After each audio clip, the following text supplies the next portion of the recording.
katapusan pa ng Oktubre ang problema ng supply ng tubig sa ilang lugar sa Muntinlupa, Parañaque, Las Piñas at Cavite. Yan po ang sabi ng Maynilad. Inaayos pa daw nila kasi ang mga tubo. Kaya ang mga residente ay yung kanya-kanyang diskarte sa pag-iigi. Nakatutok si Cesar Apolinario. Sasalukin mo. Palima na po ito. Kanya-kanyang diskarte sa pag-ipon ng tubig ang mga residenteng hanggang ngayon problemado dahil madalas walang tubig sa ilang lugar sa Muntinlupa City.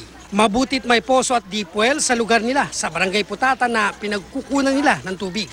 Yun nga lang, 24 oras umanong laging pila balde rito. Kaya salitan ng matanda at bata sa pagsasalok ng tubig para may ipon sila. Nagkakaroon, tas nawawala.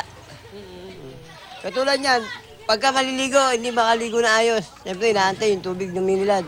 Kulay ng tubig is minsan na yung kulay latak. Tapos yung latak na nasa ilalim, yung sa ibabaw niya, yun yung malinaw naman.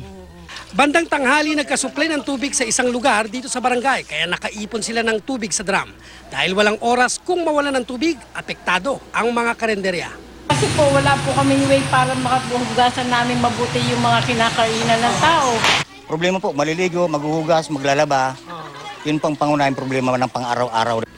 Pero kung dito paminsan-minsan malakas ang pressure ng tubig sa matataas sa bahagi ng Muntinlupa, gaya rito sa Acacia Compound na kasalukuyang inaayos ang mga may taga sa tubo ng Maynilad, mahina ang tulo ng tubig sa gripo. Pero asahan na raw na buong maghapon ngayong araw ay walang tubig. Bukod sa rehabilitasyon ng mga tubo, prioridad ng Maynilad na mag-supply sa mga paaralan, mga barangay clinic at ospital. Siyempre, lagi pong marumi siya. Siya mabaho, kailangan tubig lagi pang linis.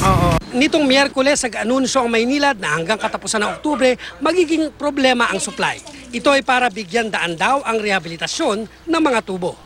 Bukod sa Muntinlupa ay apektado rin ang kalapit syudad na Las Piñas, Parañaque at Imus, Cavite. Naintindihan naman namin na gusto nilang mag-ipon ng tubig.